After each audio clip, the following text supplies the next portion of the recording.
हर हर महादेव माता बहनों, आप सभी लोग जानते हैं कि 27 जुलाई 2026 के दिन आषाढ़ महीने की सबसे बड़ी सोमवार को त्रयोदशी तिथि पड़ रही है।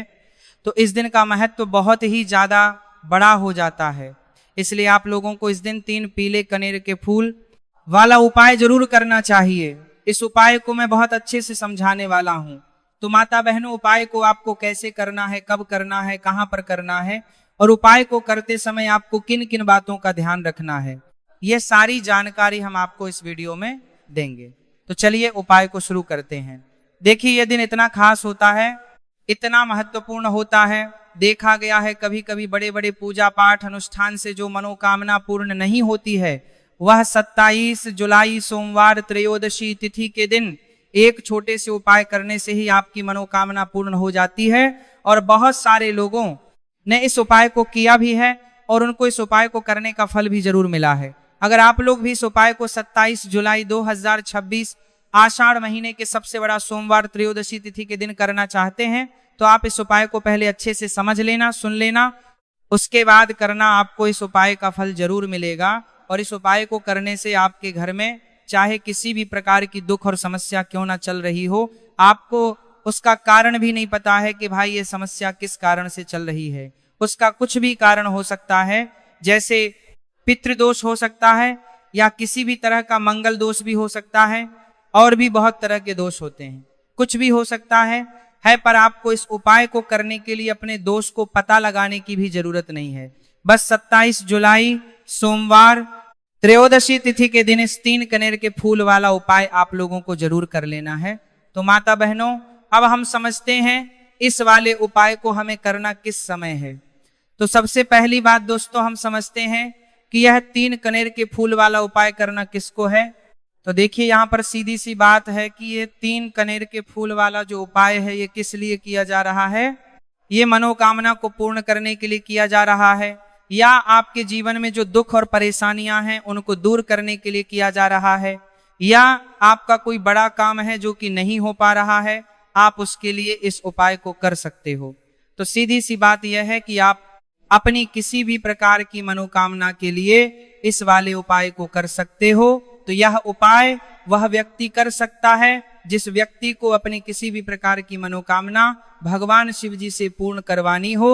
और अगर कोई भी माताएं बहनें जो हैं अपने घर की सुख और शांति के लिए, घर में धन समृद्धि को बढ़ाने के लिए यह वाला उपाय करना चाहती हैं, तो घर की जो बड़ी माताएं बहनें होंगी वह इस 3 कनेर के फूल वाले उपाय को विशेष रूप से करें, क्योंकि माताएं बहनें घर की लक्ष्मी होती हैं और जब घर की लक्ष्मी कोई विशेष उपाय करती है तो उसका फल बहुत ही जल्दी मिल जाता है और बहुत बड़ा होकर मिलता है। अन्यथा इस उपाय को कोई भी व्यक्ति कर सकता है, चाहे वह बड़ा हो, चाहे वह छोटा हो, चाहे वह बच्चा हो। जिस व्यक्ति को यह 3 कनेर के फूल वाला उपाय समझ आ गया, वह व्यक्ति इस 3 कनेर के फूल वाले उपाय को इस सोमवार त्रयोदशी तिथि के दिन जरूर करें, क्योंकि उसको इस उपाय के फल बहुत ही जल्दी मिल जाएगा। माता बहनों, सोमवार के दिन भगवान शिव जी बहुत आसानी से प्रसन्न हो जाते हैं। तो चलिए अब हम समझते हैं कि इस 3 कनेर के फूल वाले उपाय को आपको करना कैसे है और इस उपाय को करने का जो समय है वह क्या है। तो देखिए, इस सोमवार त्रयोदशी तिथि के दिन किए जाने वाले यह 3 कनेर के फूल वाला जो उपाय है, यह मुख्य रूप से सुबह के समय होगा। किस समय होगा? सुबह के समय होगा। आपको कोशिश यही करनी है कि सुबह के समय हम इस 3 कनेर के फूल वाला उपाय को कर लें। पर किसी कारणवश अगर आप सुबह इस उपाय को ना कर पाओ, आपको कहीं काम से जाना हो या किसी और काम की वजह से आप उपाय को ना कर पाओ, तो आपके पास फिर दूसरा मौका रहेगा जो कि शाम के समय का रहेगा, प्रदोष काल का रहेगा। अब भाई, प्रदोष काल का समय भी एक बहुत ही लोगों के मन में प्रश्न बन जाता है कि भाई यह समय होता कब है, कितने बजे से लेकर कितने बजे यह समय होता है, ताकि हमें उपाय के लिए जो है करने का समय पता लग जाए। तो हम आपको बता दें कि प्रदोष काल का जो एक समय होता है, शाम का समय होता है, शाम के 6:00 बजे से लेकर शाम के 7:00 बजे के बीच का। इस समय में आप उपाय को करेंगे तो आपको उस उपाय का जरूर फल मिलेगा। तो शाम के 6:00 बजे से लेकर शाम के 70 बजे के बीच में आप लोग इस 3 कनेर की फूल वाले उपाय को कर सकते हो। अगर आप लोग 7 या रात 80 बजे तक भी उपाय को करोगे तो भी चल जाएगा, और इससे भी थोड़ा देर हो जाती तो भी आप उपाय को कर सकते हो, क्योंकि 20 जुलाई 2026 सोमवार त्रयोदशी तिथि का बहुत शुभ दिन माना गया है और यह दिन बहुत ही कम आता है पूरे साल भर में। इसीलिए जब आपको मौका मिल जाए, जब आप इस उपाय को जरूर कर रहे हैं, लेना। कोई भी उपाय हो आप कभी भी कर सकते हो। सोमवार त्रयोदशी तिथि के दिन बस कोशिश करना कि समय के थोड़ा अंतर्गत ही कर लो, पर किसी कारणवश अगर ना कर पाओ तो फिर आप थोड़ा देरी से भी कर सकते हो, आपको उपाय का फल जरूर मिलेगा। तो माता बहनों, सोमवार त्रयोदशी तिथि के दिन जो व्यक्ति इस 3 कनेर के फूल वाला उपाय को शिवलिंग के ऊपर कर लेता है तो उसके जीवन में चल रही तमाम परेशानियों का अंत होता है और उसकी समस्त मनोकामनाएं महादेव की कृपा से बहुत ही जल्द परिपूर्ण होती हैं। तो चलिए जानते हैं बहुत ही खास उपाय के बारे में, लेकिन उससे पहले एक प्रार्थना है। अगर आप चैनल पर नए हैं तो कृपया चैनल को सब्सक्राइब अवश्य कर लें और कमेंट बॉक्स में श्री शिवाय नमस्तुभ्यम हर हर महादेव जरूर टाइप कर देना। तो देखिए, यह सोमवार त्रयोदशी तिथि हमारे लिए बहुत ही खास है, तो इस दिन कुछ बहुत ही खास उपाय आपको जरूर करना चाहिए। ये उपाय आपके जीवन में सुख समृद्धि की वृद्धि करते हैं। माता लक्ष्मी की कृपा आपके जीवन में होती है। आपका चाहे जितना भी दुर्भाग्य चल रहा हो, मैं कहता हूं कि अगर आप इस सोमवार त्रयोदशी तिथि के दिन 3 कनेर के फूल वाला उपाय कर लेते हैं तो आपका सारा दुर्भाग्य महादेव की कृपा से बहुत ही जल्द सौभाग्य में बदल जाएगा है। तो चलिए जानते हैं गुरुजी द्वारा बताए गए सबसे पहले उपाय के बारे में। देखिए, इस उपाय के लिए आपको सिर्फ 1 लोटा जल ले लेना है और 3 कनेर के फूल ले लेने हैं। सोमवार त्रयोदशी तिथि के दिन किए जाने वाला यह सबसे अचूक और सबसे खास उपाय है, इसीलिए आपको 3 कनेर के फूल कहीं से भी ले लेने हैं। 3 कनेर के फूल आप चाहे तो फूलों की दुकान से ले लें, या फिर आपको नहीं मिल पाते हैं तो शिवलिंग के ऊपर जो कनेर के फूल चढ़े हैं उनको उठाकर जल से शुद्ध करके फिर आप उसका भी इस्तेमाल कर सकते हैं। देखिए, आप जो जल लेंगे वह आपको तांबे के पात्र में लेना है और अपने किचन से लेना है। अब सिर्फ ये 2 सामग्री लेकर आपको शिवालय पहुंच जाना है। माता बहनों, इस उपाय को आप सुबह करना चाहे तो सुबह कर लें और शाम को करना चाहे तो शाम को कर लें। पूरे दिन में किसी भी समय आप इस उपाय को कर सकते हैं। अब देखिए, शिवालय पहुंचने के बाद सबसे पहले आपको एक काम करना है कि आप दक्षिण दिशा में बैठ जाइए और उत्तर दिशा की तरफ अपना फेस कर लीजिए। अब आप जो 3 कनेर के फूल लेकर आए हैं, इनमें से आपको एक एक कनेर का फूल शिवलिंग में जो महादेव का परिवार होता है उसमें समर्पित करते जाना है। देखिए, पहले फूल आपको शिवलिंग में जो दाहिने साइड वाला कोण होता है जिसे श्री गणेश जी का स्थान कहते हैं, वहां पर यह पहला कनेर का फूल समर्पित कर देना है और श्री शिवाय नमस्तुभ्यम मंत्र का स्मरण कर लेना है। और फिर दूसरा कनेर का फूल आपको श्री कार्तिकी जी वाले स्थान में समर्पित कर देना है और श्री शिवाय नमस्तुभ्यम मंत्र का स्मरण कर लेना है। फिर तीसरा कनेर का फूल आपको माता अशोक सुंदरी वाले स्थान में समर्पित कर देना है और श्री शिवाय नमस्तुभ्यम मंत्र का स्मरण करना है।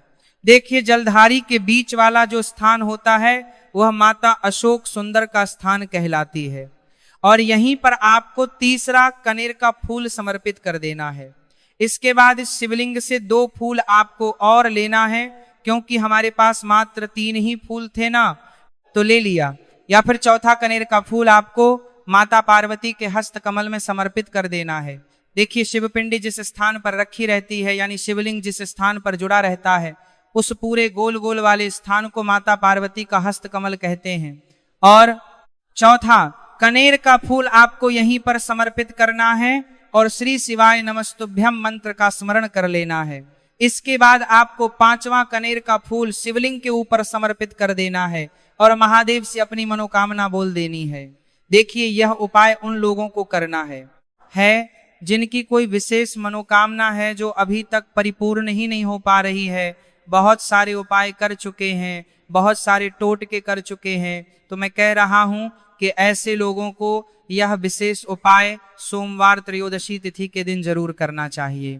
5वां फूल समर्पित करते हुए, यानी शिवलिंग के ऊपर रखते हुए आपको अपनी मनोकामना बोल देनी है और यह फूल शिवलिंग के ऊपर समर्पित कर देना है। अगर आप शिव परिवार के बारे में नहीं जानते हैं तो सामने स्क्रीन पर आपको एक पिक्चर दिखाई जा रही है। इसमें पूरा शिव परिवार दिखाया जा रहा है कि कहाँ गणेश जी का स्थान होता है, कहाँ कार्तिकेय जी का स्थान होता है, या फिर कहाँ माता अशोक सुंदरी का स्थान होता है। सारे स्थान आपको दिखाई जा रहे हैं। इनमें से जो भी स्थान में अभी आपको फूल समर्पित करते हुए दिखाया गया है, उसी स्थान पर आप फूल समर्पित कर दीजिएगा।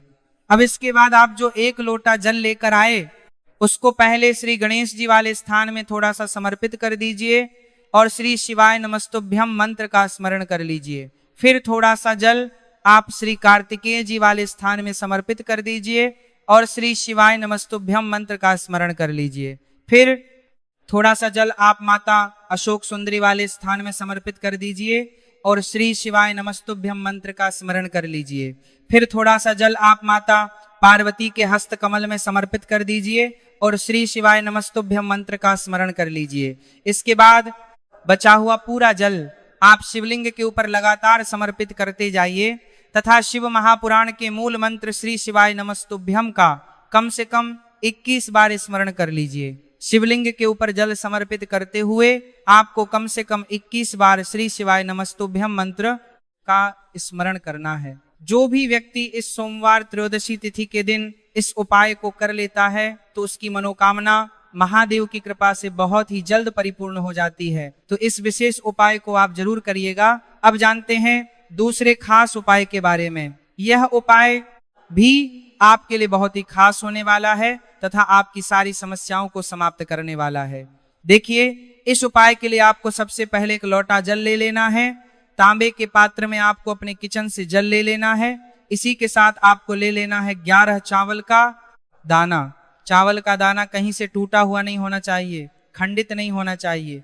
फिर इसी के साथ आपको ले लेना है एक सफेद रंग का फूल। ये सफेद रंग का फूल महादेव को अत्यधिक प्रिय होता है और यही आपके सारे कार्यों को सफल करेगा, आपके सारे मनोरथ को पूरा करेगा। इसीलिए आपको एक सफेद रंग का फूल ले लेना है और सबसे आखिर में आपको ले लेना है 3 बेलपत्र।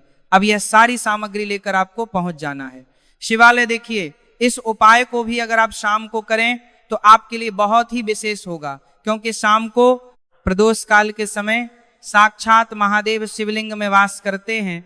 तो अगर आप शाम को प्रदोष काल के समय में करेंगे तो आपके लिए सर्वोत्तम होगा। लेकिन बहुत से ऐसे शिवालय होते हैं जिनमें शाम के समय में जल समर्पित नहीं करने दिया जाता है। तो ऐसी स्थिति में फिर आप पूरे दिन में किसी भी समय कर सकते हैं। अब देखिए, शिवालय पहुंचने के बाद आपको यह सामग्री एक एक करके शिवलिंग के ऊपर समर्पित करते जाना है। सबसे पहले आप 21 चावल का दाना शिवलिंग के ऊपर समर्पित करिए। श्री शिवाय नमस्तुभ्यम मंत्र का स्मरण करिए। फिर आप जो एक सफेद रंग का फूल लेकर आए हैं उसको शिवलिंग के ऊपर समर्पित करिए और श्री शिवाय नमस्तुभ्यम मंत्र का स्मरण करिए। फिर इसके बाद आप जो 3 बेलपत्र लेकर आए हैं उसको भी शिवलिंग के ऊपर समर्पित कर दीजिए और श्री शिवाय नमस्तुभ्यम मंत्र का स्मरण करते हुए आपके जीवन का जो भी कार्य आधारी है, बना है नहीं रहा है, आप अपना कोई कार्य सफल करना चाहते हैं। मान लीजिए आप नौकरी के लिए बहुत सालों से प्रयास कर रहे हैं लेकिन आपकी नौकरी नहीं लग पा रही है, या फिर आप अपने व्यापार को बढ़ाने के लिए बहुत प्रयास करते हैं, बहुत मेहनत करते हैं, लेकिन आपके व्यापार में लगातार घाटा हो रहा है, या फिर आप अपना मकान लेना चाहते हैं, जमीन लेना चाहते हैं, या फिर अपना कोई भी कार्य आप सफल करना चाहते हैं और उस कार्य में आपको सफलता नहीं मिल पा रही है, तो गुरु जी ने कहा कि आपको उस कार्य की सफलता के लिए महादेव से प्रार्थना कर लेनी है। और फिर उसके बाद सबसे आखिर में आप जो ये लोटा जल लेकर आए हैं इसको धीरे धीरे शिवलिंग के ऊपर समर्पित करते जाइए तथा लगातार शिव महापुराण के मूल मंत्र श्री शिवाय नमस्तुभ्यम का स्मरण करते जाइए। यह उपाय आपके जीवन में सोई हुई किस्मत को चमका देता है, आपके सारे दुर्भाग्य को समाप्त कर देता है। तो चलिए अब जानते हैं तीसरे खास उपाय के बारे में। यह उपाय आपके जीवन में धन धान्य की वृद्धि करने के लिए है। इस उपाय के लिए आपको सिर्फ एक दीपक ले लेना है। दीपक आप चाहे तो मिट्टी का ले लें या फिर आप अपने घर पर शुद्ध आटा मारकर उसका भी दीपक तैयार कर सकते हैं। बस दीपक में आपको शुद्ध देसी घी का प्रयोग करना है और साथ साथ लंबी रुई की बत्ती का प्रयोग करना है। लंबी रुई की बत्ती का प्रयोग हम लोग अपने जीवन में धन धान्य की वृद्धि के लिए करते हैं, अपने जीवन में व्यापार को बढ़ाने के लिए करते हैं तथा अपने वंश को बढ़ाने के लिए करते हैं। इसी के साथ आपको थोड़े से चावल के दाने ले लेने हैं और यह सारी सामग्री लेकर आपको पहुंच जाना है। किसी भी बेलपत्र के वृक्ष के नीचे आप देखिए, बेलपत्र के वृक्ष के नीचे पहुंचकर आपको सबसे पहले ये चावल के दाने वहीं पर थोड़े से डाल देने हैं और फिर इन्हीं चावल के दोनों के ऊपर आपको यह दीपक रख लेना है और इस दीपक की बत्ती का मुख आपको उत्तर दिशा की तरफ रखते हुए इस दीपक को आप प्रज्वलित कर लेंगे। दीपक प्रज्वलित करने के बाद आपको कम से कम 11 बार या 21 बार या 108 बार श्री शिवाय नमस्तुभ्य का स्मरण कर लेना है तथा महादेव से और माता पार्वती से प्रार्थना कर लेने की। मेरे जीवन में जो धन की समस्या चल रही है, मेरे जीवन में जो दुर्भाग्य बना हुआ, धन की वजह से मैं अपना कोई कार्य नहीं कर पा रहा, धन की वजह से जो भी आपके जीवन में समस्या चल रही है उसको दूर करने की महादेव से और माता पार्वती से प्रार्थना करते हुए फिर आप वापस अपने घर आ जाइए। गुरुजी अपनी शिव महापुराण की कथा में बता चुके हैं कि जो भी व्यक्ति सोमवार इस दीपक को प्रज्वलित करना प्रारंभ कर देता है तो सिर्फ 3 या 5 सोमवार ही इस उपाय को करने के बाद उसके जीवन में कहीं ना कहीं से धन धान्य की प्राप्ति जरूर होती है और उसकी सारी आर्थिक समस्याओं का अंत होता है। तो दोस्तों, ये थे पूज्य गुरुजी द्वारा बताए गए कुछ बहुत ही खास उपाय। अगर आपको जानकारी अच्छी लगी हो तो वीडियो लाइक और चैनल को सब्सक्राइब करें। मिलते हैं फिर एक नए वीडियो के साथ। श्री शिवाय नमस्तुभ्यम। इस वीडियो में दिखाई गई कथा केवल धार्मिक प्रेरणा के, इसमें प्रयोग की गई आवाज कृत्रिमाई जनरेटेड है और इसका उद्देश्य किसी भी व्यक्ति की नकल करना नहीं है।